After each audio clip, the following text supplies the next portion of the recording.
1 Samuel 22. David at Adullam and Mizpah.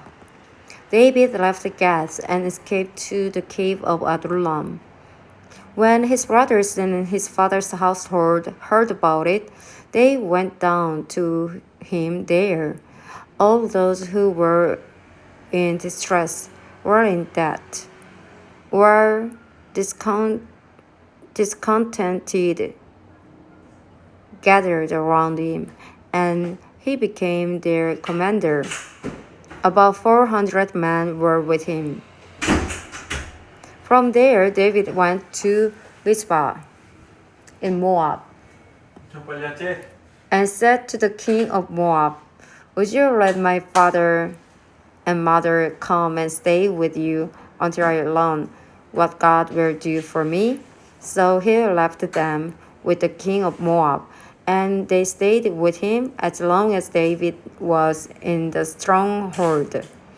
But the prophet Gad said to David, "Do not stay in the stronghold.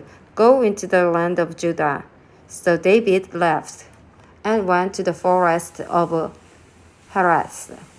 Saul kissed the priests of Nob. Now Saul heard that David and his men had been discovered. So Saul was seated, spear in his hand, under the tamarisk tree on the hill at the Gibeah, with all his officials standing at his side. He said to them, "Listen, men of Benjamin, will the son of Jesse give all you fields and vineyards?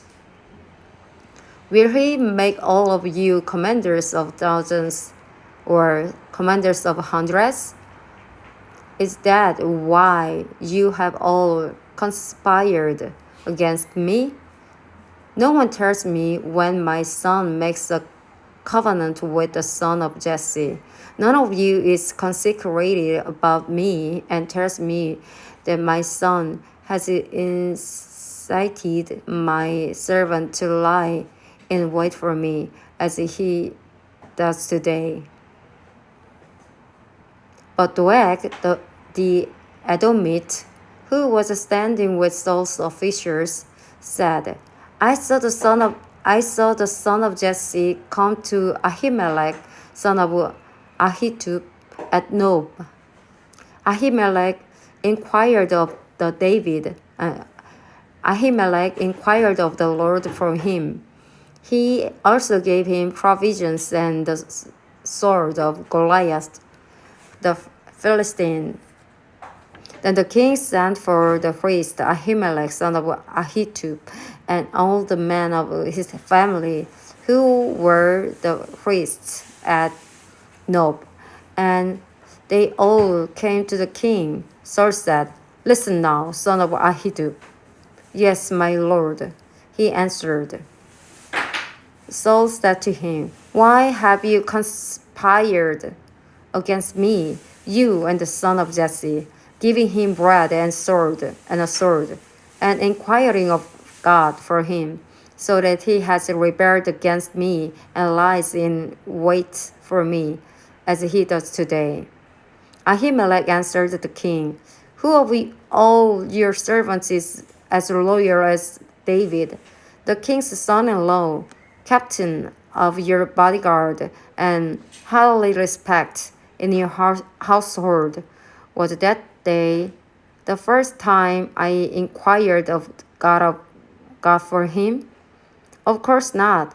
Let the king accuse your servant or any of his father's family, for your servant knows nothing at all about this whole affair.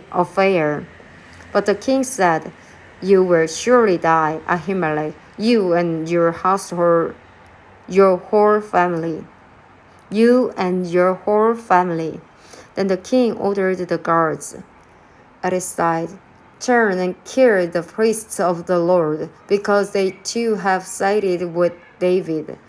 They knew he was fleeing yet, but they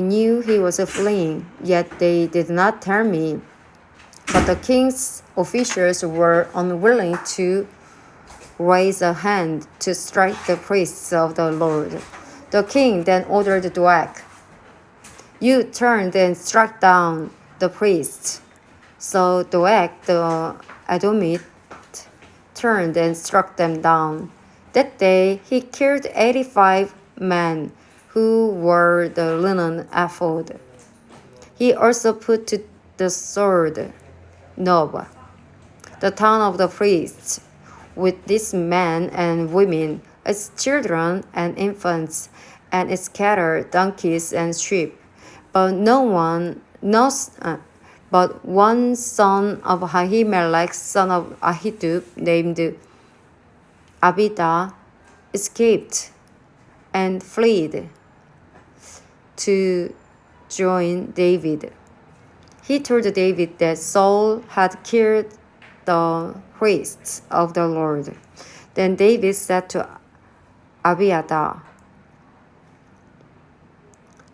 that day, when Doeg the Edomite was there, I knew he would be sure to tell Saul, "I am responsible for the deaths of your whole family. Stay with me.